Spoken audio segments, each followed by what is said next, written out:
Hello दोस्तों, हमारे channel वादा हिंदी कहानियाँ में आपका स्वागत है। एक बंधन ऐसा भी के भाग 18 में हमने देखा कि रवि अपने आखिरी समय में अपने घर पर और अपनों के बीच रहना चाहता है। वो आनंद से खुद को घर ले चलने के लिए कहता है, पर जाने से पहले वो एक आखिरी बार अपने हॉस्पिटल को देखना चाहता है और अपने हॉस्पिटल के लोगों से मिलना चाहता है।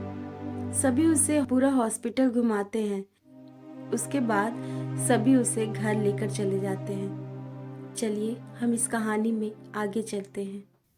अब रवि अपने घर पर अपनों के बीच है। उसके कमरे में ही सारी मशीनों को लगाया जाता है जो उसके लिए ज़रूरी है।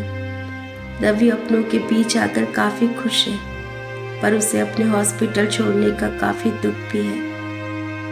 सभी उसे एक पल के लिए भी अकेला नहीं छोड़ते। रवि को इस हाल में देखकर सभी को बहुत तकलीफ होती है। माँ का तो रो रो कर बुरा हाल रहता है। रवि उन्हें समझाने की बहुत कोशिश करता है। वो रवि से कहती है, मेरी जाने की उम्र में मेरे बच्चे मुझे छोड़कर जा रहे हैं और मैं उन्हें जाते हुए देख रही हूँ। ये सब देखने से पहले मैं मर क्यों नहीं गई? मेरे पापों की सजा है ये, जो मेरे बच्चे मुझे छोड़कर जा रहे हैं। ये कैसी सजा दे रहा है भगवान मुझे? तभी रवि अपनी माँ को समझाता है और कहता है, ऐसा कुछ नहीं है। सभी अपनी किस्मत लिखवा कर आते हैं। मेरा जीवन बस यही तक का था। आप मेरे लिए अफसोस मत कीजिए। अभी तो आपको बहुत जीना है। रिया के बच्चों को अपनी गोद में खिलाना है, उनकी शादी देखनी है। माँ कहती है, क्यों बंद हुआ तेरा? जब मेरे बच्चे ही मेरे पास नहीं होंगे तो क्या करूंगी ऐसी जिंदगी का? अब तो बस भगवान मुझे अपने पास बुला ले, तभी मेरे पाप धुले। रवि जानता है कि उसकी सासें कभी भी उसका साथ छोड़ सकती है, इसलिए वो अपना हर काम पूरा कर देना चाहता है। हॉस्पिटल की जिम्मेदारी आनंद को सौंपकर वो सुकून से मरना चाहता है। इसलिए वो वकील को फोन करके हॉस्पिटल के पेपर लाने को कहता है। भाभी रवि की देखरेख में हमेशा लगी रहती है। वो उसकी देखभाल में कोई कमी नहीं छोड़ती है। उसे हर पल रवि की चिंता रहती है, पर वो रवि से नाराज भी रहती है, क्योंकि रवि ने अपनी बीमारी के बारे में सबसे छुपाया। रवि अपनी भाभी की नाराजगी को समझता है। वो जानता है कि उसकी भाभी उससे नाराज है, क्योंकि वो रवि से कुछ नहीं कहती। रवि अपनी भाभी से कहता है, अपने बेटे को लाड नहीं करेंगे, जबकि आपका बेटा मरने वाला है। रवि की इतना कहते ही भाभी रवि को पकड़कर रोने लगती है और कहती है, मैं कैसी माँ हूं, अपने बेटे की तकलीफ नहीं समझ सकी। मेरा बेटा हर पल मरता रहा और मैं कुछ समझ ही नहीं पाई। माफ कर दे मुझे, मैं तेरी माँ नहीं बन सकी। रवि कहता है, ऐसा मत कहिए, आप तो मेरी यशोदा मैया है। मेरे बिना कुछ कहे आप मेरी हर बात समझ लेती हैं। मेरे हर सुख दुख को आपने अपना समझा। मेरे हर फैसले में आपने मेरा साथ दिया। जिस तरह भगवान कृष्ण को माँ यशोदा ने जन्म तो नहीं दिया, मगर वो उनकी हर बात समझ लेती थी, उसी तरह आप भी मेरी यशोदा माँ है। माना कि मैंने आपकी कोख से जन्म नहीं लिया, पर मैं हमेशा से आपका बेटा बनकर रहा हूं। मैंने तो दो माँओं का प्यार पाया, मुझसे ज्यादा खुशनसीब और कौन होगा। आपने मेरी हर तकलीफ में मेरा साथ दिया। मैं इस जन्म में तो क्या, अगले 100 जन्मों में भी आपका ये कर्ज नहीं उतार सकता। आपके साए में रहकर मुझे बहुत सुकून मिलता है, वरना मैं तो कब का मर चुका था। वो दोनों बातें करते करते बहुत रोते हैं। रिया भी अपने भैया से लिपट कर बहुत रोती है और अपनी गलतियों के लिए उससे माफ़ी मांगती है। रवि उसे समझाता है और अपनी शादीशुदा जिंदगी में खुश रहने के लिए कहता है। रवि आनंद को अपने हॉस्पिटल की जिम्मेदारी सौंपने की बात करता है। हॉस्पिटल का हेड बनाना चाहता है, पर आनंद ये जिम्मेदारी लेना नहीं चाहता। आनंद कहता है, अगर वहां तू नहीं होगा तो मैं क्या करूँगा? मैं भी वहां नहीं रहूँगा। मैं अकेला नहीं संभाल सकता ये सब कुछ। मैं तेरे जैसा नहीं हूँ। तेरे बिना मैं कुछ भी नहीं। मुझसे नहीं होगा। तू बहुत बड़ी जिम्मेदारी सौंपने की बात कर रहा है। मैं उसका भी नहीं हूँ। मैं तेरी ये बात नहीं मान सकता। रवि उसे बहुत समझाता है, पर आनंद उसकी एक भी नहीं सुनता। रवि को आनंद पर बहुत गुस्सा आता है और वो आनंद पर बिगड़ने लगता है। उसे बहुत कुछ कहता है। तू हमारी सारी मेहनत पर पानी फेरना चाहता? जिसे बनाने के लिए हमने बरसों मेहनत की है, रात दिन एक कर दिया, न दिन को दिन समझा न रात को रात। आज तू उसे ऐसे ही छोड़ देना चाहता है? जिस ऊंचाई को छूने के लिए हमने जिंदगी की छोटी बड़ी खुशियों को भूलकर आज इस मुकाम तक पहुंचाया है, उसे ऐसे ही छोड़ देना चाहता है? ये हमारा सपना है और अपने सपने को इस तरह बेकार मत जाने दे। हमारी मेहनत ऐसे बेकार नहीं जा सकती। तुझे ये सब कुछ संभालना है। बेकार की बात मत कर। तू कर सकता है। तुझे नहीं पता तेरे अंदर कितनी काबिलियत है। मुझे यकीन है तुझ पर। तू बहुत अच्छे से संभाल सकता है। तुझे करना होगा हमारे सपनों के लिए। भरोसा है मुझे तुझ पर। तुझसे बेहतर मैं तुझे जानता हूँ। तू कर सकता है। मैं तेरे सिवा किसी और पर भरोसा नहीं कर सकता और मेरे ना रहने पर तू ही तो संभालता है। अभी जब मैं नहीं था तो तूने ही तो संभाल रखा था ना।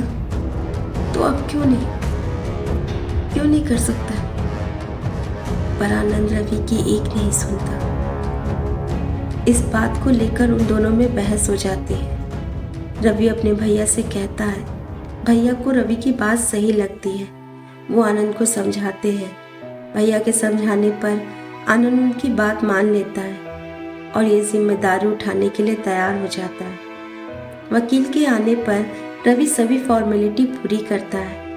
दोनों उस पेपर पर साइन करते हैं और आनंद को उस हॉस्पिटल का हेड बना देता है। रवि जब साइन करता है तो सभी की आंखें नम हो जाती हैं। साइन करते वक्त आनंद के हाथ कांप रहे होते हैं। रवि उसे हिम्मत देता है। वो दोनों एक दूसरे के गले लगकर बहुत रोते हैं। आनंद रवि से वादा करता है कि वो उसके सपनों को पूरा करेगा। रवि अपनी सारी जिम्मेदारियों को निभाने के बाद अब वो चैन की सांस लेता है। उसे अपनी मौत का अब कोई गम नहीं, क्योंकि उसने वो हर जिम्मेदारी और हर वादा पूरा कर लिया जिसकी उसे चिंता सताती है और जो करना ज़रूरी था। थोड़ी चिंता है तो वो अपनी माँ की, पर वो जानता है कि सभी उसकी माँ का बहुत ख्याल रखेंगे, उसे बहुत खुश रखेंगे। अब उसे बस एक वादा पूरा करना है जो उसने अपनी निशा से किया था, उसके पास लौटने का। अब उस वादे को निभाने का वक्त आ गया था। सभी हर वक्त रवि के आसपास रहते हैं। उसे एक पल के लिए भी अकेला नहीं छोड़ते। अजय, विक्की, आनंद सभी उसके आसपास ही होते हैं। सभी बहुत सी पुरानी यादों को ताज़ा करते हैं। वो सारा वक्त रवि के साथ ही गुजारते हैं। रवि ये देखकर सभी से कहता है, तुम सबको अपने काम पर नहीं जाना, जाओ सब, मैं ठीक हूँ। पर कोई भी उसे छोड़कर जाना नहीं चाहता। सभी यही कहते हैं, काम से ज़्यादा हमारे लिए तू ज़रूरी है, हम तेरे पास ही रहेंगे। रवि जानता है कि ये सभी कहीं नहीं जाएंगे। आनंद को हॉस्पिटल से फ़ोन आता है किसी काम से। मगर आनंद रवि को छोड़कर जाना नहीं चाहता। रवि कहता है, जा, कोई ज़रूरी काम होगा। पहले तो आनंद मना करता है, मगर उसे हॉस्पिटल से कई बार फ़ोन आता है। रवि कहता है, जा, सब है तो यहाँ। रवि के बार बार कहने पर आनंद हॉस्पिटल चला जाता है, मगर उसका सारा ध्यान रवि की ओर ही होता है। कुछ काम की वजह से उसे जाना पड़ता है, पर वो हर थोड़ी थोड़ी देर में रवि की तबीयत के बारे में पूछता रहता है, पर बाकी सब उसके पास ही रहते हैं। आनंद के जाने के बाद रवि सभी से कहता है, मैं कुछ देर सोना चाहता हूँ, तुम सब भी जाओ, थोड़ा आराम कर लो। सभी रवि के रूम से निकलकर नीचे हॉल में बैठ जाते हैं। अब तक तो सब ठीक था, पर शायद रवि को आभास हो गया था कि उसका अंत समय आ गया है। वह नहीं चाहता था कि कोई उसे जाते हुए देखे। शायद इसलिए उसने सभी को अपने से दूर कर दिया। वह शांति से और चुपचाप जाना चाहता है। सबके जाने के बाद रवि चुपचाप सो जाता है और फिर कभी नहीं उठता। वो हमेशा के लिए एक गहरी नींद सो जाता है। अपनी निशा की यादों में खोया एक सुकून की नींद में चला जाता है। कुछ देर बाद भाभी को कुछ अजीब सी बेचैनी होने लगती है। एक अजीब सी घबराहट महसूस होती है। उनसे जब रहा नहीं जाता तो वो रवि के कमरे में उसे देखने जाती है। 2-3 बार उसे आवाज़ देती है, पर रवि का कोई जवाब न मिलने पर वो समझ जाती है कि रवि हमेशा के लिए सो चुका है। वो हमसे बहुत दूर चला गया है। वो वहीं रवि को पकड़कर रोने लगती है। सभी उनकी रोने की आवाज़ सुनकर दौड़कर रवि के कमरे में जाते हैं और देखते हैं कि रवि हमारे बीच नहीं रहा। उसकी सारी मशीनें बंद हो चुकी हैं। उसका सारा शरीर ठंडा पड़ चुका होता है। सबकी सांसें थम जाती हैं। सब में रोना, चीखना, चिल्लाना शुरू हो जाता है। किसी को यकीन ही नहीं होता कि रवि उन्हें छोड़कर जा चुका है। सब उसे बहुत आवाज़ देते हैं, मगर रवि बिल्कुल शांत हो चुका रहता है। तभी अजय आनंद को फ़ोन करता है। आनंद ये सुनते ही बिल्कुल थम सा जाता है, जैसे कि किसी ने उसके शरीर से जान ही निकाल दी हो। वो अपनी सुध बुद्धि खो बैठता है। वो हॉस्पिटल से दौड़ता भागता हुआ रवि के पास आता है और उसे उस हाल में देख मानो उसके सीने से किसी ने दिल ही निकाल दिया हो। वो सारी मशीनों को चलाने की कोशिश करता है, पर कोई रिस्पॉन्स न मिलने पर वो समझ जाता है कि उसका रवि उसे हमेशा हमेशा के लिए छोड़कर जा चुका है। आनंद उसे कई बार उठाने की कोशिश करता है, पर रवि कोई जवाब नहीं देता। वो रवि के सीने से लगकर फूट फूट कर रोता है। आनंद के अंदर रवि की जान बसती है। रवि के बिना आनंद कुछ भी नहीं। उसे तो यकीन ही नहीं होता कि उसका रवि उसे छोड़कर चला गया है। वो पल ऐसा लगता है जैसे मानो सारी धरती, सारा आकाश टूट पड़ा हो। वो एक एक लम्हा सबके लिए बहुत दर्द भरा होता है। उसके दोस्तों को तो यकीन ही नहीं होता कि उनका एक साथी उन्हें छोड़कर चला गया। सभी रवि को बहुत ही सम्मान के साथ उसे विदा करते हैं। उसकी विदाई में बहुत से लोग आते हैं। सभी रवि के जाने से काफी हैरान रहते, मानो सबको कोई झटका लगा हो। रवि का जाना सबके लिए किसी सदमे से कम नहीं होता। रवि अपने कामों से सभी के दिलों में एक गहरी छाप छोड़ जाता है। जो भी रवि को जानता है वो सभी रवि की आखिरी विदाई में शामिल होते हैं। उसकी दरिया दिली सभी को उसकी बहुत याद दिलाती है। उसकी कमी सभी को बहुत खलती है। रवि के जाने से मानो घर की दीवारें कमजोर पड़ गई।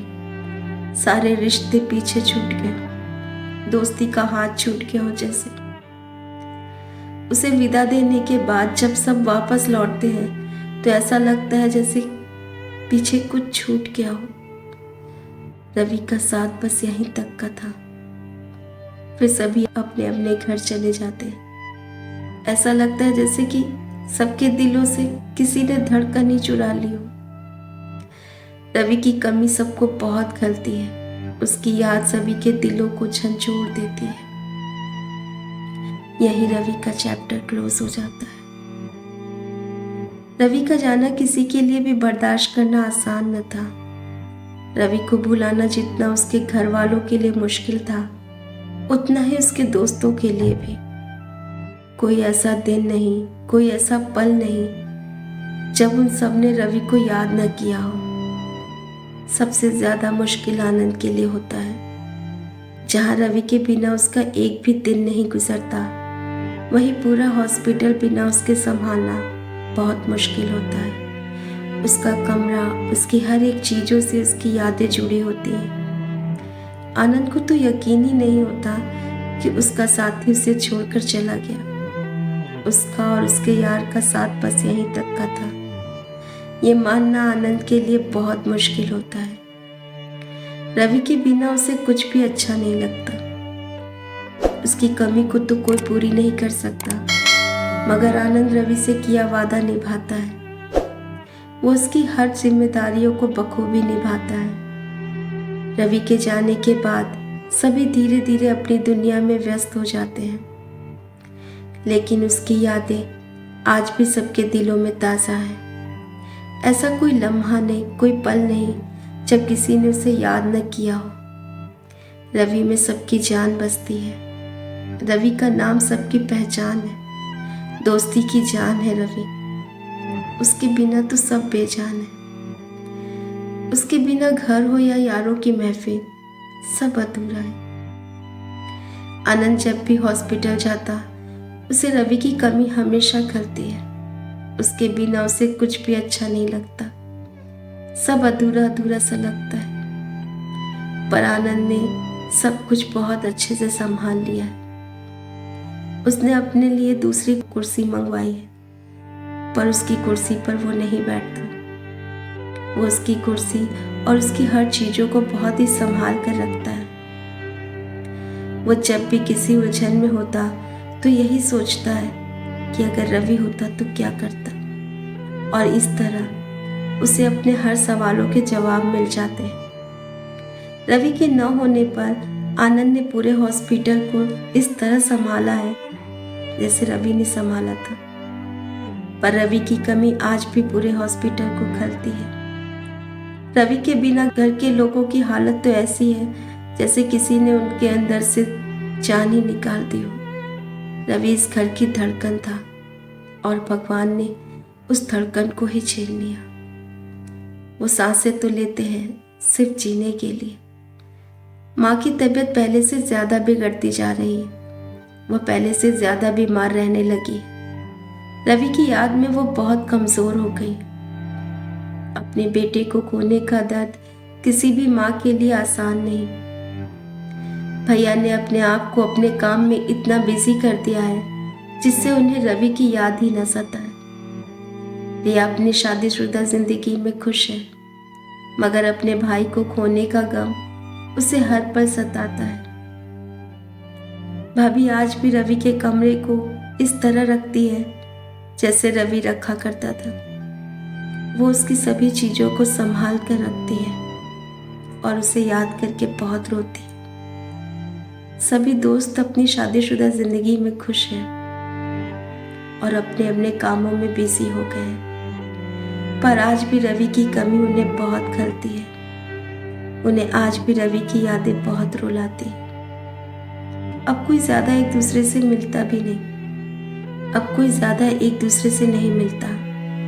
सभी अपनी अपनी लाइफ में व्यस्त है।